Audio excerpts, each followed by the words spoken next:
Hello, so my name is Sebastian Sanchez. I chose my therapeutic craft project to be crochet. Got a little picture of my final project here. So, more specifically, I kind of wanted to make something warm, like for fall clothing, as weather was getting colder. Originally, I wanted to make a sweater. Realized I bit off a lot more than I could chew. That was a lot harder than I perceived. So I ended up going with a little hat, which I could actually show you here for my niece. Tiny little hat, and as well as a blanket. So still kind of keeping it in realm with the theme product. So I chose this project. It was a way to slow things down for my trembly, shaky hands. A lot of my hobbies and even my work kind of gets me where my hands really trembly and shaky. A lot of kind of high speed things I guess I do. So some objects I used, a tool I used was a measuring tape. So this would kind of let me know how long the dimensions I needed to be, to make sure my chains were long enough. One of the supplies I used was a knot tally. So this little device is pretty cool. You just kind of twist as you go as you're making knots, and this will let you know how many knots you're at to ensure you're not doing too many, too little. Equipment I also used was the actual crochet hook itself, some yarn, and a pair of scissors.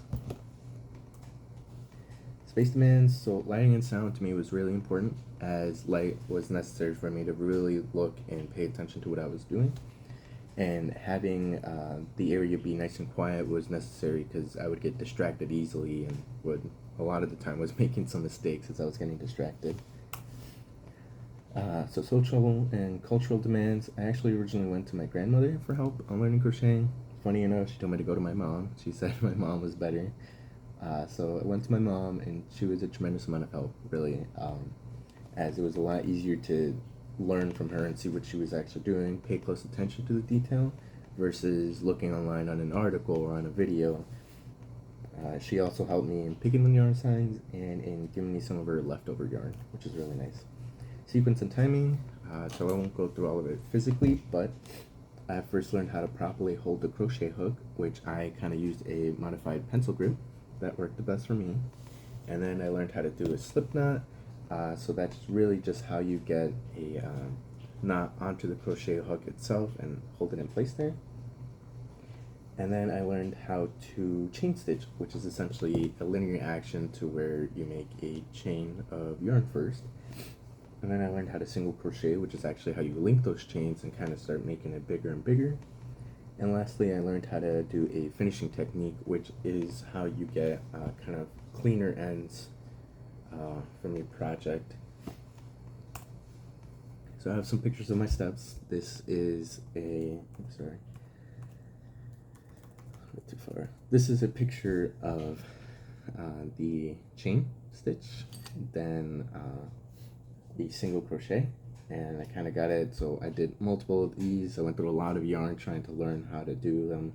I went through thicker, thinner, just kind of what was working for me at the time. And then I finally did it with this little harder bundle of yarn to do and made this cute little hat.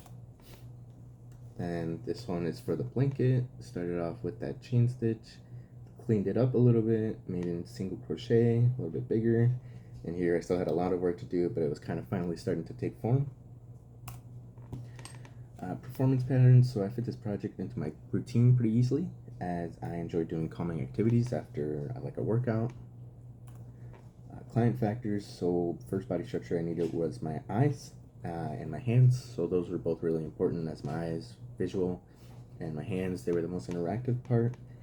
I also needed attention, constantly trying to pay attention as it was a new skill, and also as musculoskeletal, as I need those precise body movements. So performance skill I used was maintaining and holding objects, manipulating, so being able to manipulate the crochet hook without error. Another one was gripping. Gripping was very necessary, as I would need to grip the crochet hook or grip the yarn, need to grip it correctly. And lastly, coordination, so being able to grab the crochet hook, grab the yarn, being able to move them both at the same time. Needed quite a bit of precise coordination there. Safety hazards, not really much. Really just the scissors. Just had to be careful with the scissors. Grading and adapting, one way I could have made the task easier would have been to use a loom. So a loom is kind of a device that lets you crochet with both hands. There's a lot less margin for error with those. Way I could have made it harder would have been to use more difficult techniques. So it kind of shows in the final project, but it was very kind of simple stitching, putting together. Therapeutic value, so I feel I did experience enhancement. My trembly hands had a way to calm down. I feel like my precise movements did get a lot better with this project as I spent quite a bit of time trying to learn it. And yeah, got my references here at the end as well.